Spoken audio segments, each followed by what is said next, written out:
So first of all, I just want to thank the Nashville community. So I just moved here. So I'm from San Francisco, but now I'm from Nashville. And that's really awesome. And I want to thank Giles and John and all these wonderful people here who've been so welcoming, so warm. So thank you guys very much. I even have a slide. I have a, hold on. There, see, okay, just want to call it out. Okay, so I spoke at this wonderful get-together in August, and I was able to introduce basics of the Tari project, but just for those of you who weren't here, so Tari is a digital asset-focused protocol project that is being architected as a merge mine sidechain with Monero. So in English, what that means is Tari is basically its own blockchain. It is actually intended to be, at some point in the future, a Mimblewimble implementation, for those who like Harry Potter. And the really interesting thing about merge mining is that basically Monero miners get paid twice. So it's actually a really interesting benefit to Monero and the Monero ecosystem. So there's this Tari blockchain, and Tari is essentially using the security model from Monero. And when the Tari blockchain eventually exists, Monero miners get paid twice. They get paid in Monero for their hard work and effort, and they get paid in Tari. So it's actually very interesting because if people believe that Tari has value, then all of a sudden it actually helps the security, the overall security for Monero, and obviously it helps with the overall security for Tari.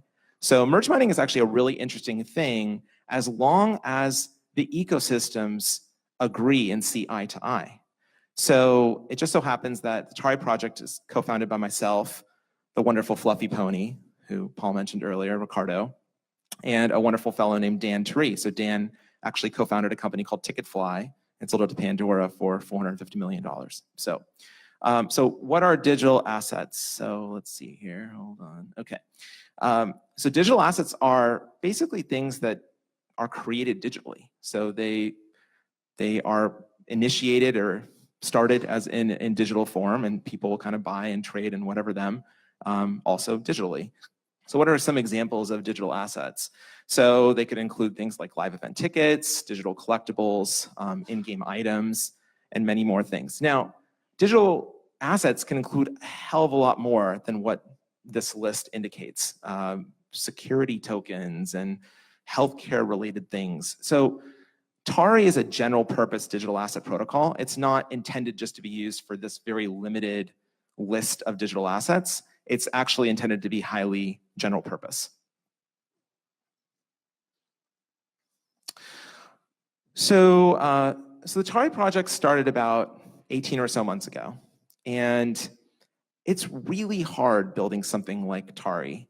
So the Tari community has been really hard at work. And just to give you guys a quick update on the project, we're still super duper early. So there's no Tari blockchain, there are no Tari tokens, there's no Tari network. All of this is just mythology. It doesn't exist. There are, however, really cool proposals for how something like Tari could be developed. So you can read some of those proposals at rfc.tari.com. So there's like 11 of these proposals out there, and there'll be many more that are created by the Tari community. And there's some really interesting ideas. So ideas like using Mimblewimble as sort of a base layer technology, how we're thinking about merge mining with Monero, how digital assets are issued on a second layer, how we're dealing with problems like scalability, how we're dealing with privacy, because Mimblewimble is actually inherently less private than Monero. And privacy is really important for digital assets too, as Brandon was mentioning. So if you think about it, a lot of digital asset issuers don't really want everyone to know everything that's happening with their digital assets.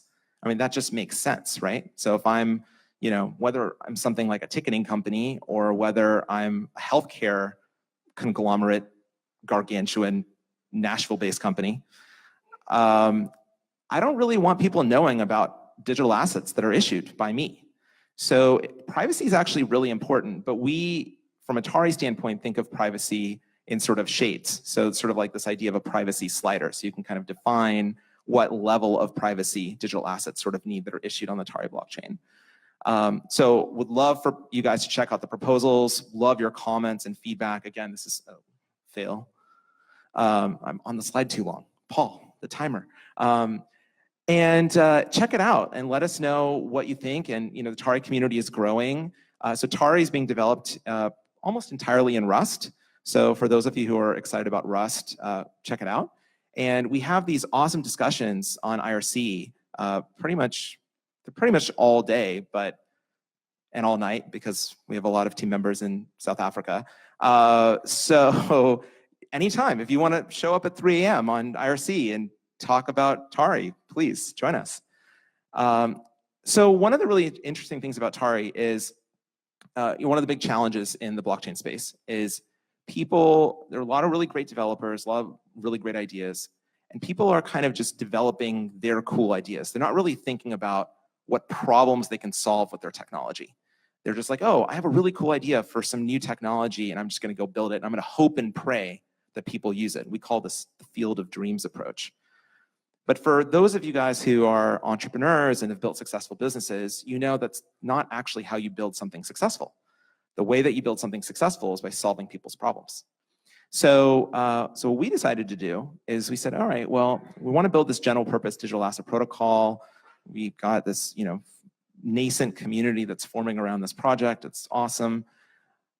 Well, why don't we actually build a digital asset issuer ourselves and actually solve a real world problem? So I mentioned that Dan, who's one of my co-founders, is one of the co-founders of Ticketfly and knows a lot about ticketing. I happen to know a lot about ticketing myself. So one of the biggest problems in the ticketing space is the fact that the original economic participants in the sale of a ticket, so the venue, the promoter, the artist or team, don't benefit when their tickets are resold. So if you think about it, ticket resale is an $8+ billion market dominated by these giant marketplaces. And the people who actually put in all the effort to put on the show and take all the risk don't benefit when their tickets are resold. So if those tickets were digital assets issued on something like the Tari blockchain when it hopefully eventually exists, and they could set rules around those tickets. So they could say, oh, every time the ticket is transferred from party A to party B, they could say, oh, I want 20% of the revenue to be split in this particular way. That would be a game changer. That would fundamentally change how that industry works. So we decided to essentially build a primary ticketing company. So Big Neon is the name of that company. And it will be one of the first projects that issues digital assets on the Tari blockchain, one of many. And it's live today.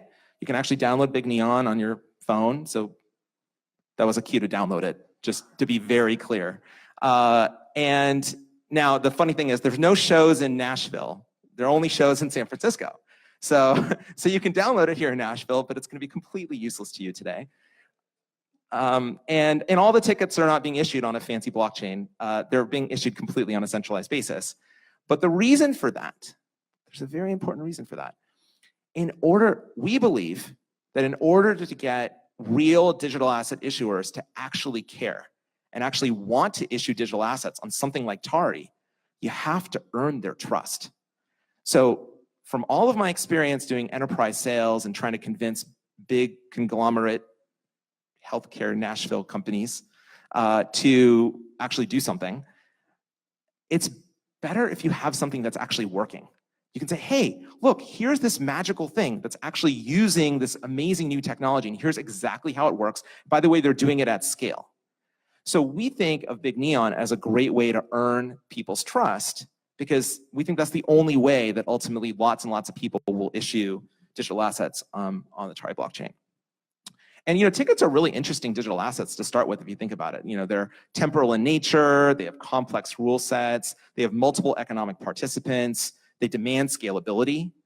So if there's a digital asset protocol that works for something like tickets, it'll work for pretty much any kind of digital asset. So tickets are actually a really interesting place to start. So another thing that we think is really important is we want to educate people on how Tari is being developed and what are some of the fundamental technologies that are being employed by the Tari community to develop something like Tari. So the Tari community decided to create something called Tari Labs University. So Tari Labs University is a totally free, open source set of materials that co-developed by the Tari community and folks who work at Tari Labs. And it's really great. And it's a really great way to learn about sort of the fundamental technologies that are being considered by the Tari community for the Tari protocol project. So there's like things on layer 2 scaling and Schnorr signatures and bulletproofs and confidential assets. So take a photo of this URL and like go learn, because it's like awesome. So, I know this probably ran way over, but really, really appreciate you guys having us. And the Monero community is such a special community. And I know we've talked endlessly about privacy. I just want to say one more thing. For all of us who use things like PayPal, PayPal has data sharing agreements with 600 organizations. So every time you use PayPal, it's just like showing everybody what you're doing. I mean, Venmo is famous for having like this public API. So every time you Venmo someone, they see what you're doing. In my view, that's just crazy. I mean, that's crazy. And so privacy is really important. And as Paul pointed out, there hasn't really been some wake-up moment. We live in a post-Equifax world. We live in a post-Cambridge Analytica world. There's like these clear breaches of privacy, but yet we still wake up every day and use tools like Facebook, and it's like we don't really care as a society. I mean, there was a study that said that in order to get someone to stop using Facebook, you have to pay them some egregious sum, like hundreds of dollars, to convince them to stop. It's a drug. So I think that what the Monero Research Lab guys and developers in the Monero community, folks like Paul, folks like Ricardo, what these incredible developers and mathematicians and cryptographers are doing is really important, because privacy actually matters to all of us. Privacy is a basic human right. And, as Paul and Aaron and Brandon mentioned, there's so many use cases, whether you're a big company, whether you're a healthcare company, whether you're an individual. So, Tari Labs is very honored to be a very small part of the Monero ecosystem. And I urge all of you guys to check out Monero and take care of your own privacy. Thank you.